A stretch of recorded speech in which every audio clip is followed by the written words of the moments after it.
possível vislumbrar uma mudança significativa no cenário educacional ao longo do tempo. No passado, o ambiente escolar era marcado por uma abordagem tradicional, onde o professor era visto como o único detentor do conhecimento. Os recursos tecnológicos eram escassos. No entanto, hoje, assistimos uma transformação radical nesse panorama. Era completamente diferente. Era bem tradicional. Primeiro, vários aspectos. O professor é o detentor de todo o conhecimento, o que não é verdade. Recursos tecnológicos a gente não tinha praticamente nenhum. Era o quadro, professor, né? A perspectiva do professor era um quadro, um piloto. Hoje é diferente. Tanto no aspecto da sala, que a gente tem professor, ali projetor interativo, computador, laboratórios, salas como essas, que a maioria das minhas aulas ocorrem em laboratório, então os alunos acessam o computador, internet. A gente traz softwares que permitem que a gente trabalhe atividades interessantes, como quiz, por exemplo. Eu uso muito quiz, é muito bom. Você termina um conteúdo e aí você quer fazer um fechamento. Aí você bota um software com quiz, ele no próprio celular dele responde as perguntas objetivas, um tempo curto de resposta. Aí tem a coisa do desafio, elementos de gamificação, né, que a gente traz. O desafio, a competição, no fim eles querem ranquear bem, e aí no fim você pode dar um brinde simbólico. Então assim, estimula o aluno, né? Que é um aluno tecnológico, o aluno de hoje é digital, não é igual na minha época, né? Na busca incessante por avanços tecnológicos, durante muito tempo a sociedade alimentou uma visão futurista e fantasiosa. Porém, há outro aspecto menos conhecido e igualmente poderoso: as tecnologias sociais. Há muito tempo atrás, né, a gente tinha uma noção de tecnologia que era carro voador e tudo mais. Isso ainda é, de fato, uma tecnologia, né, que as pessoas veem o tempo todo. Mas existem tecnologias que são sociais, né, também, que a gente pode pensar em perspectiva ecologicamente correta, a gente pode pensar viável financeiramente, né, também, para que isso não exclua as pessoas que estão nas periferias, né? A ideia é que a gente traga essas pessoas, porque é justamente lá que a tecnologia precisa chegar, para estimular os alunos a estarem na escola, para estimular que os professores se sintam motivados a trabalhar, né? Principalmente com recursos novos, né? A gente tem inteligência artificial agora. Ela pode ser uma coisa que no início parece um desafio, né? Mas o professor ele vai ter que lidar com isso em algum momento. Então, de certa forma, ele vai ter que usar o celular, ele vai ter que usar o que tem à disposição dele. E nesse cenário, a pandemia de Covid emergiu como uma fase crucial que impulsionou o uso generalizado da internet e dos celulares. Nesse contexto, a escola desempenha um papel central como ponto de convergência da diversidade humana proveniente de diferentes origens e realidades. Desde o auge da pandemia, que tivemos que fazer uso mesmo desses dispositivos sociotécnicos, que estão aí, principalmente internet, celulares, começamos a perceber essa diversidade. E a escola é o local onde a humanidade se encontra, e essa humanidade, como foi descrita, né, que é diversa, que vem de vários lugares, de vários backgrounds, e a ideia, quando a gente começa a trabalhar na perspectiva de introduzir elementos sociotécnicos na mediação, é de fazer com que essas pessoas trabalhem colaborativamente. E trabalhar colaborativamente significa compreender a si próprio e ao outro. E não tem sido fácil, porque, como eu disse anteriormente, as informações que eles estão recebendo pelos dispositivos, né, de mensagens deturpam um pouco a verdade. Porque você tem a verdade, você tem a crença, e nesse meio você precisa ter o conhecimento.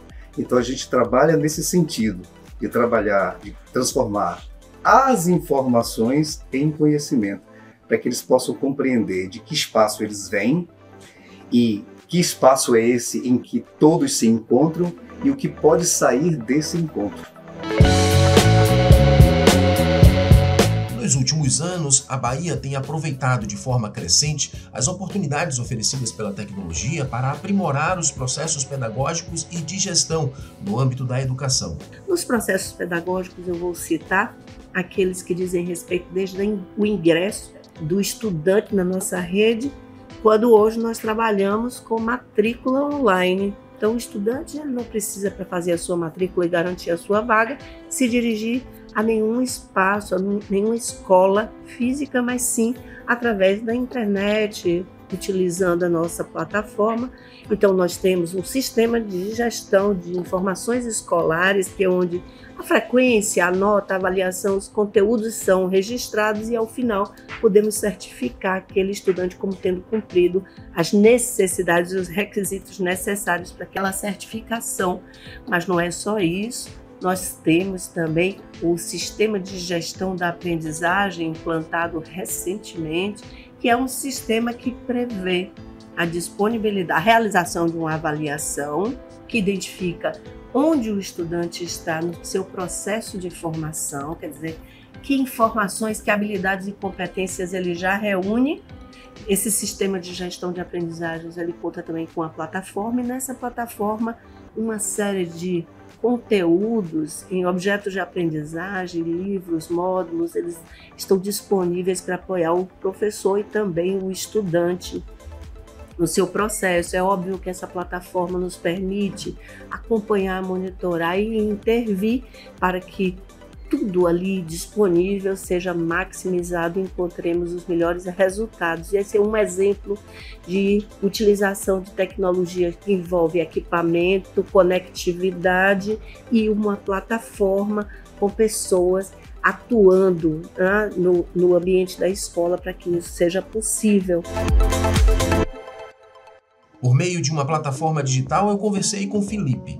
Ele foi aluno de tecnologia e conta como a paixão por dar vida às suas ideias e a fascinação por videogames o impulsionaram a mergulhar no mundo da tecnologia. Eu sempre gostei de criar coisas, de dar vida a coisas, né? E eu vi a tecnologia como uma oportunidade para mim utilizar dessa forma, para mim poder me expressar de alguma forma e colocar minhas ideias em prática. Então, o impulso que eu tive quando eu era criança, a princípio, era minha paixão por jogos. Eu sempre gostei muito de videogames. Aí chegou um ponto em que eu queria ter a chance de criar meu próprio jogo. Eu queria deixar de ser apenas um consumidor, né? Eu queria ser autor de alguma obra minha, né? Eu queria desenvolver algo. Meu primeiro prêmio foi com esse jogo que eu falei inicialmente, o Choices. Foi no edital aqui na Bahia, né? Mas antes de receber esse prêmio, a gente foi chamado para apresentar esse projeto em outras cidades, como uma feira de ciências, se não me engano, na SBPC, lá em Belo Horizonte. A gente foi para o Anísio, lá em Salvador também, e a gente apresentou esse projeto na Campus Party. Então, a partir de um único projeto, a gente ter tantas possibilidades, assim, além da premiação, né? Foi algo muito gratificante, né? Muito, muito massa poder ver que a tecnologia pode lhe proporcionar tantas possibilidades como essas. Mas é imprescindível que a tecnologia não assuma o protagonismo, senão perde a essência e o propósito essencial do ensino, que é proporcionar uma formação significativa e enriquecedora aos estudantes. A tecnologia ela não pode estar em sala de aula pela tecnologia. Ela tem que estar cumprindo a um propósito maior. Então, o que puxa o uso de uma tecnologia no processo de ensino-aprendizagem é o objetivo da formação que se quer dar. É a metodologia pedagógica que você escolheu trabalhar. E aí a tecnologia entra como suporte. Se ela for a protagonista, perde o sentido.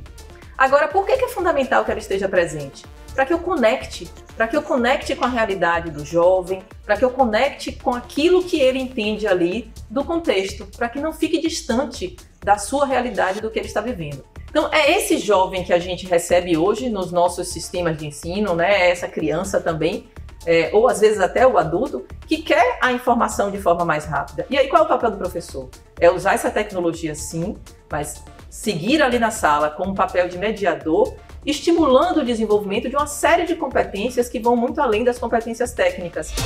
E apesar dos benefícios evidentes que a tecnologia traz para a educação, também é importante reconhecer os malefícios que podem ser irreparáveis. E na escola, a gente consegue trabalhar com esses alunos tendo uma segurança mesmo que ainda, logicamente, a gente não consegue ter o controle de tudo, porque a gente está falando de um mundo onde qualquer pessoa pode se passar por qualquer personagem, mas a gente ainda na escola, nós conseguimos fazer uma função. Então, um aluno que ele usa o celular, usa o computador em uma sala de informática, uma lousa interativa, em uma sala de multimídia, existe um controle de profissional com ele, né? Então, ele tem uma coisa solta.